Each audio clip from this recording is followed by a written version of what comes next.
Hello, everyone, and welcome to another episode of the Reckless Paradise podcast. I am your host, Dystro, and tonight's episode is a debate hour episode.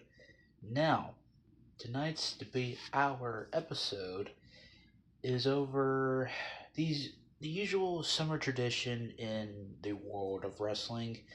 Yes, we are talking about Summerslam, but the two in particular is between SummerSlam '08 and SummerSlam '09. Now, I have watched both of these shows before, and it was a pretty good, I would say, pretty good experience, but this is '08 and '09 we are talking about. So, I kind of wanted to break down both shows and kind of I would say maybe take maybe one or two good matches from both shows, and then maybe go back and kind of just be this is what the drizzling shits were or something. But we are going to start with the '08 SummerSlam. So this was the 21st annual SummerSlam that took place on August 17th, 2008 at Cossack Fieldhouse in Indianapolis, Indiana. This held the three brands. This was a tri pay-per-view, which was Raw, SmackDown, and ECW. This was the first pay-per-view of the PG era, and it was also the first pay-per-view SummerSlam broadcast in high definition. Do you remember when that was a thing? High definition? I do too. 7 professional matches were featured on the event's card. The event featured a supercard featuring more than one main event. The first featured Raw wrestlers from the SmackDown brand, saw The Undertaker and Edge in Hell in a Cell, and then the one on the Raw brand was Batista versus John Cena. This was Batista's last SummerSlam appearance. And 3 feature bouts were scheduled on the undercard.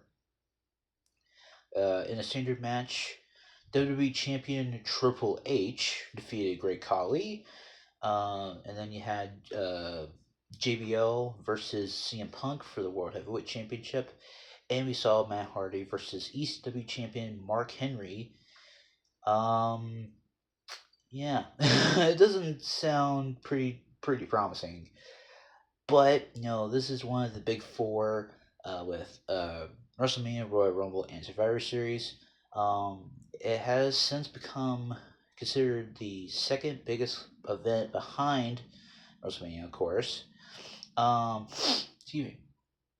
So there was almost 16,000 people in attendance, 477,000 pay-per-view buys, which I would say this would be due because of Undertaker and Edge in the main event. So the main rivalry on SmackDown was between Edge and Undertaker, obviously. Over the World Heavyweight Championship, but then kind of I would say it was kind of like one of those things where it's just Edge and Undertaker doesn't really need a title to be in the main event. It could just be just a standard forward match. But during 2008, the two had previously fought in 4 pay-per-view events over the World Heavyweight Championship. The two would finally face each other in TLC at One Night Stand. Remember when that was a thing? that was One Night Stand, and then One Night Stand Extreme Rules, and then it just turns into Extreme Rules. An additional stipulation was added to the match in which if The Undertaker should lose the match, he would be banished from WWE. Lol. Edge would win the match, thus Undertaker was forced to leave WWE, part of the storyline. Edge and general manager Vicky Guerrero held their scripted wedding reception at the end of the show. As Guerrero and Edge were in the ring, Triple H would appear to reveal Edge's secret love affair with Edge and Guerrero's wedding planner, Alicia Fox, Which, man, like going like see like hearing that, it makes you think like, wow, like Alicia Fox was during that time too. Like that's so crazy. Um, during Edge and Triple H's match for the WWE Championship at the Great American Bash, both Guerrero and Fox would interfere.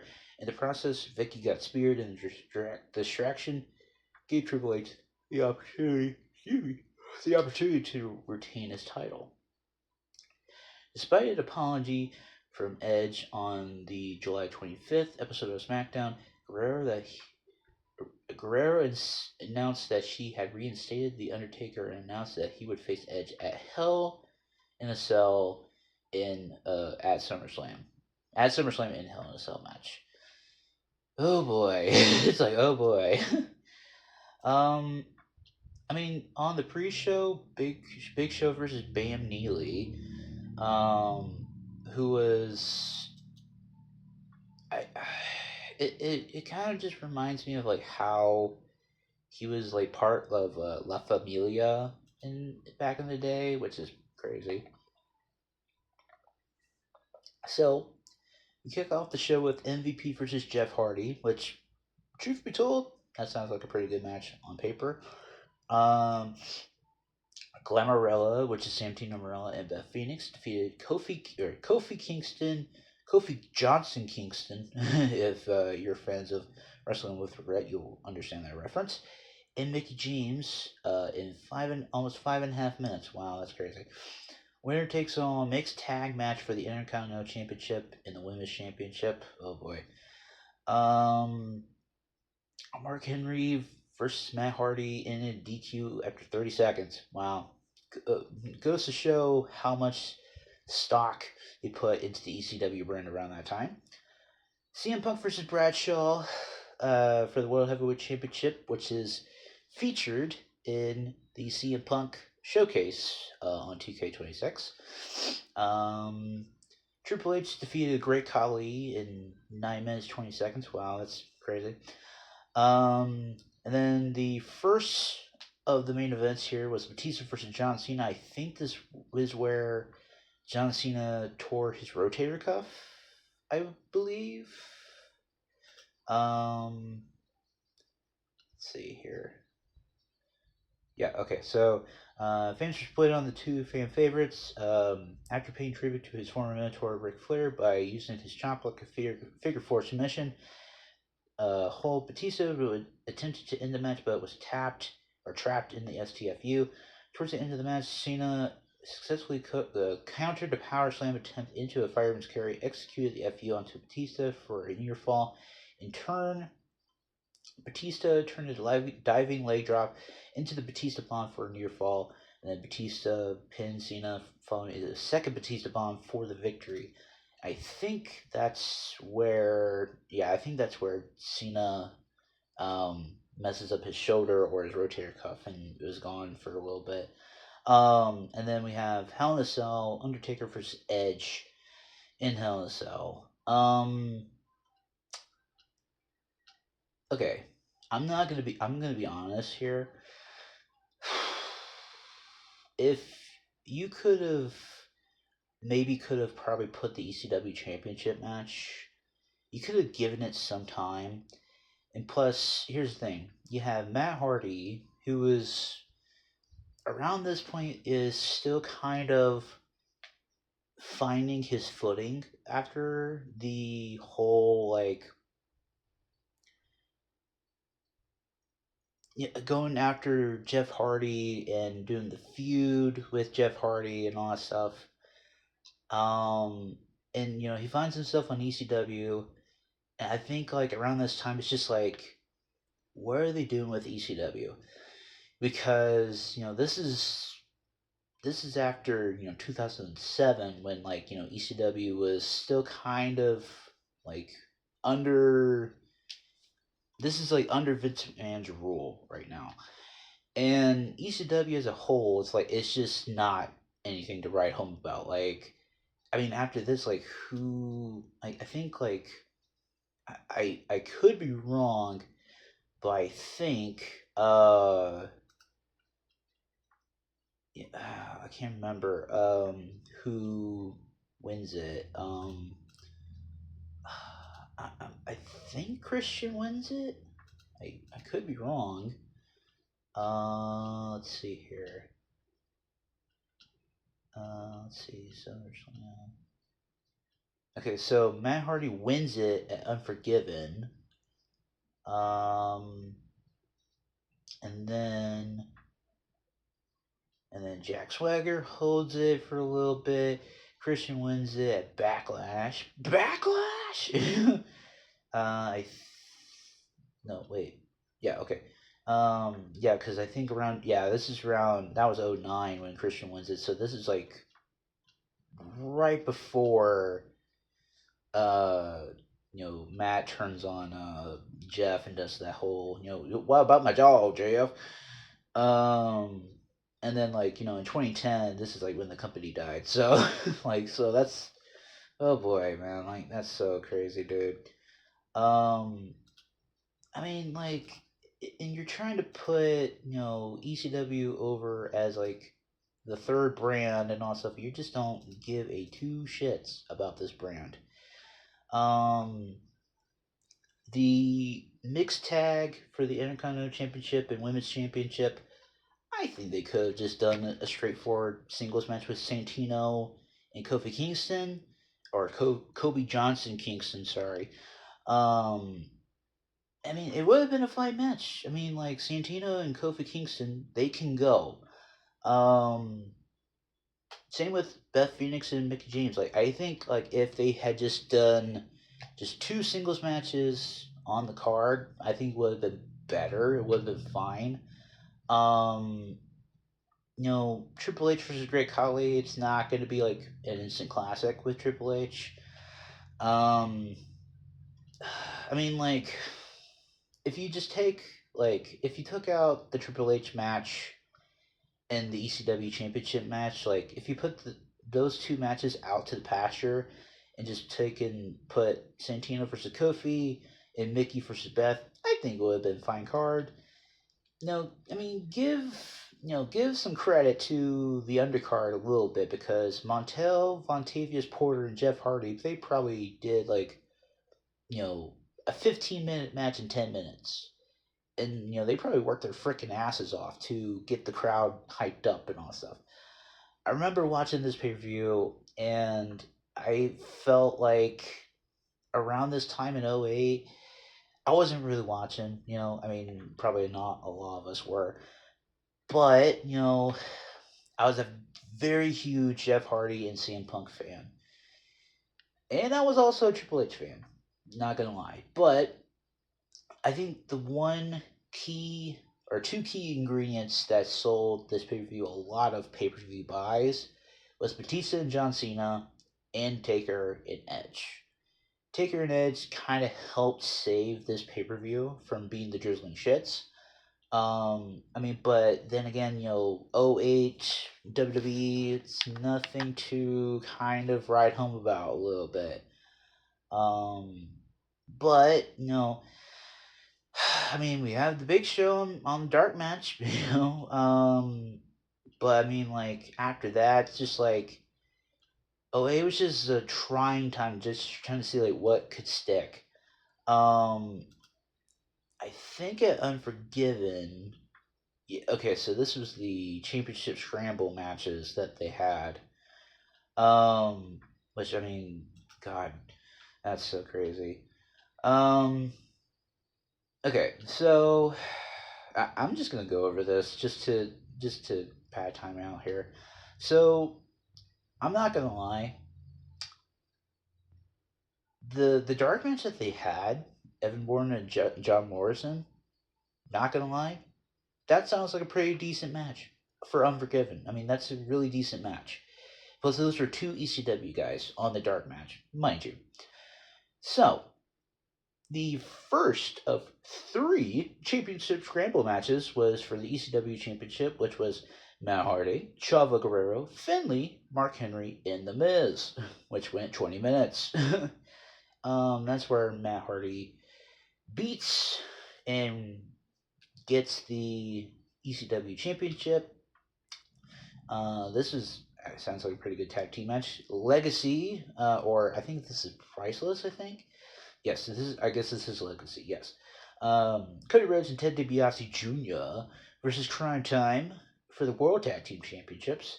The technically best match of the fucking night. Shawn Michaels versus Chris Jericho in an unsanctioned match. And then the second championship scramble match, which was Triple H versus the Brian Kendrick, Jeff Hardy, MVP, and Shelton Benjamin. Now, I think it's funny that, Brian Kendrick, he can technically say that he was WWE champion for maybe a little bit. But, I mean, it's like, dude, like, that would have been so crazy if they had given Brian Kendrick the WWE Championship, because I think around this time he's supposed to be like a shaman or a guru or something, and plus he had Ezekiel Jackson with him too. So I mean, truth be told, he could have done some pretty good stuff with the WWE Championship if they give him the right booking, which they probably won't, because truth be told, when they did that to Rey Mysterio, they didn't do jack shit with it. Michelle McCool defeated Maurice in 5 minutes and 42 seconds. Wow, for the WWE Divas Championship, sorry. And then the main event, Championship Scramble for the vacant World Championship. Chris Jericho, Batista, Kane, John, Bradshaw, Layfield, and Rey Mysterio. So, after Chris Jericho gets his ass kicked by Shawn Michaels, he wins the World Heavyweight Championship and then, does his whole thing. Now, when you think of 2008, you think of Chris Jericho's heel run and Shawn Michaels and the feud that they had over the World Heavyweight Championship and the real life heat between Shawn Michaels and Chris Jericho. Now, if you can recall, when I had talked about Chris Jericho's career on the Career Dives episode that I did a few weeks ago, you would say, this is the match of the night, match of the year, feud of the year, what have you. And I still think that is feud of the year. Because this is right before Shawn goes after The Undertaker at WrestleMania 25. So, it's like, Shawn Michaels, he's still got the Heartbreak Kid still in him. He's still putting out great matches and all that stuff. Yes, even though he was getting older around this point, but he was still giving it his all and just still carrying out like match of the year candidates. To just to entertain the fans a little bit. I think, yeah, okay, wow. So then after SummerSlam for Unforgiven, this went to 211,000 pay-per-view buys, which is a huge, like under 200,000 dip, for just for for Unforgiven as a whole, and that was the final Unforgiven at that point too. But let's just get back on track here. We're talking about SummerSlams now. Now we're going to the 09 SummerSlam. This was at the Staples Center. Over 17,000 people in attendance. 369,000 pay-per-view buys. Now, if you could try to do quick math, that's awesome. But if you think about it, it's 112,000 dip from the previous year SummerSlam. So, but this match had 8 matches, and the main event, or one of the main events, was CM Punk versus Jeff Hardy in TLC for the World Heavyweight Championship, and then we had Randy Orton versus John Cena. And then we had Christian versus William Regal for the ECW Championship. And then we had DX versus Legacy, Cody Rhodes and DiBiase. We had Rey Mysterio versus Dolph Ziggler, and Jericho versus Crime Time. Now, it says, the event received 369,000 pay-per-view buys, down from the OA figure of 477,000. Now, like I said, do quick math. That's rough. Okay, I know I probably misinterpreted that number. So, let's see here. So, that is. So, let's say. I would say that's roughly around like. Oh boy.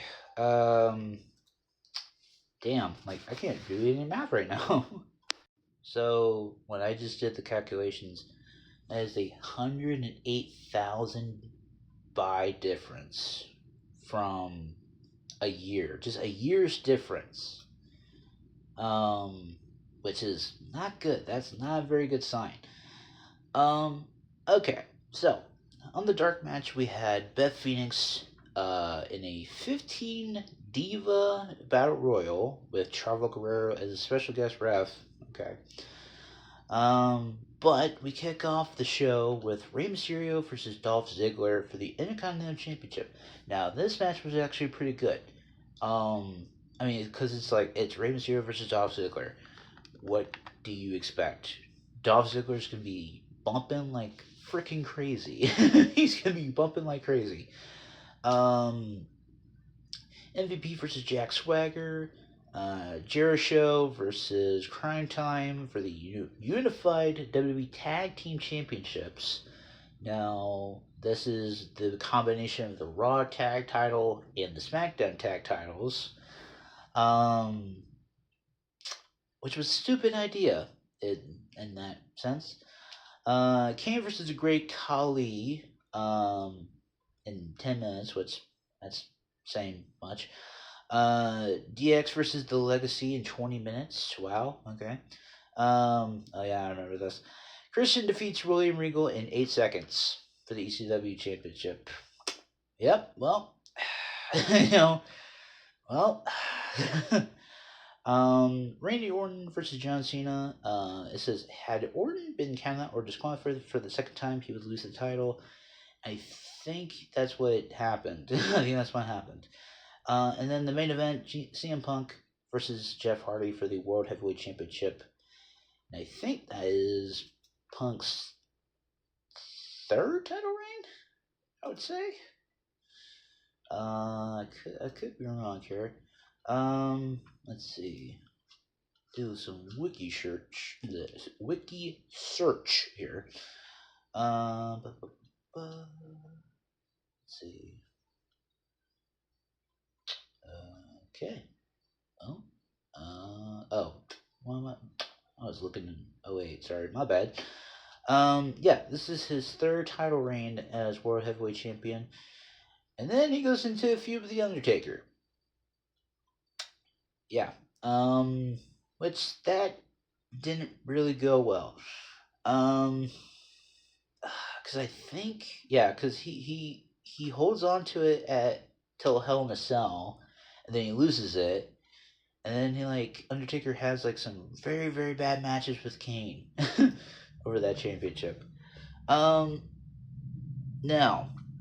I will say this: some of the matches that I will take away from the '08 SummerSlam, I will say that Batista versus John Cena was actually a really, really sound match. They always have good chemistry together.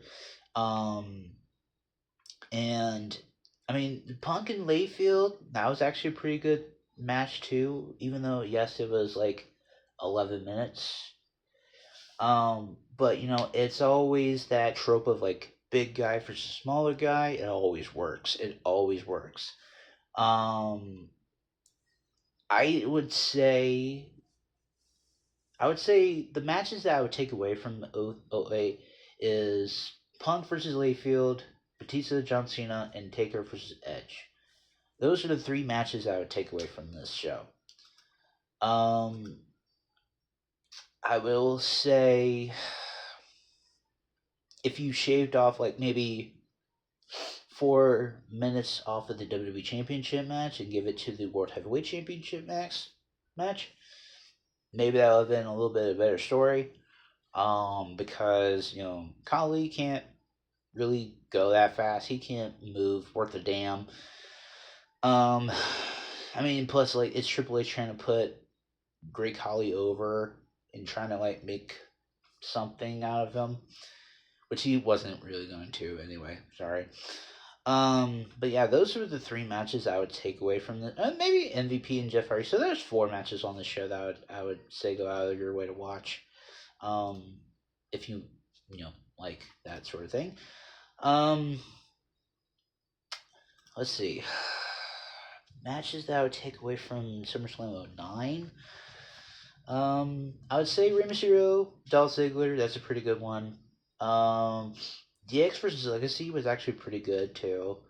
Because they would carry their feud through Breaking Point, which was the only one and only pay per view that was that point, and then go into Hell in a Cell, which they had a pretty good Hell in a Cell match too, Broadway.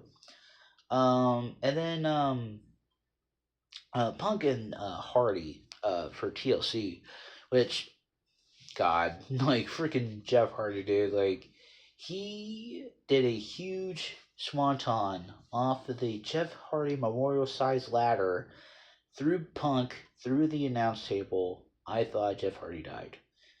I was like so convinced that he was going to die off of that. Um, it's just like, man, like it just. Um, but I know like where Punk goes on to after that because he goes into Breaking Point as World Heavyweight Champion, and then he he wins he wins in a submission match against the Undertaker, and that was the main event. Um, but it was like he technically didn't win under certain means though. Um, I thought maybe the I Quit match for the WWE Championship between Cena and Orton would have been the main event, to be honest with you, because it would have like brought the crowd up a little bit. Um, I mean, like, this Breaking Point pay per view doesn't look any much better. Um, but that's '09 in a nutshell. That's '09 in a nutshell. So, if I were to choose which SummerSlam, I mean, both are good for their own reasons. Because '08 and '09, it's a lawless land sort of thing. And if you can recall, you know, Jeff Hardy was in the opening match for '08. '08 was the year that Jeff Hardy wins the WWE Championship for the first time in his career. And, he didn't hold it for very long, but, goes into '09 with a lot of momentum. And, has to feud with Matt Hardy over his dog dying.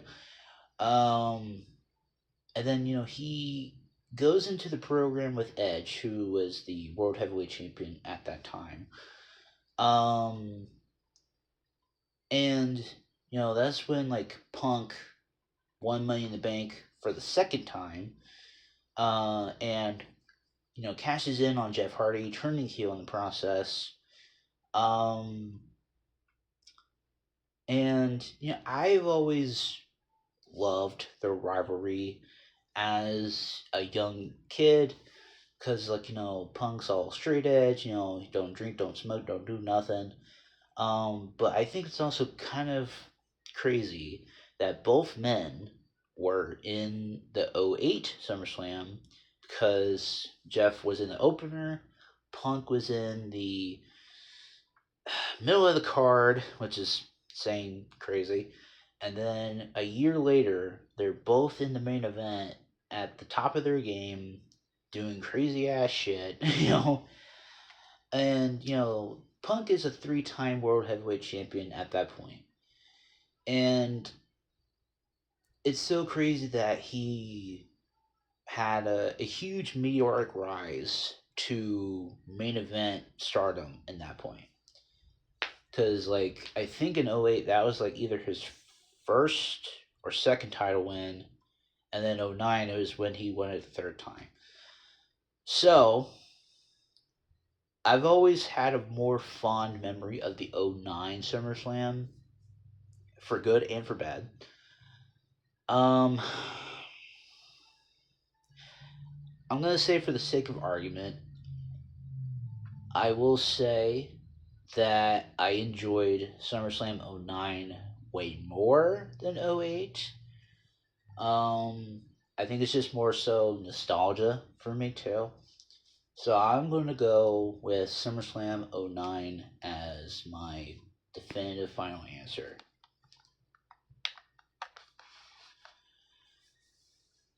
So, do you agree with my pick, my verdict? Let me know in the comments down below, and let me know what you guys think. What do you guys choose, SummerSlam '08 or SummerSlam '09? Let me know in the comments down below. Now, if you like what you saw or what you heard, and follow us on all social medias in the link in the description below, which will take you to the Linktree page, which will take you to our Instagram pages, Twitter pages, the podcast Reddit pages on there, my gaming YouTube channels on there, and follow us on here on YouTube. It's free. Subscribe if you want to. So tonight's song is a request through Marissa, and she told me to do this song from Brooks and Dunn, Hard Working Man, and it is from the self-titled album Hard Working Man from 1993. There is a music video for it, and yeah, that's it. And I will see you guys next Thursday. Peace.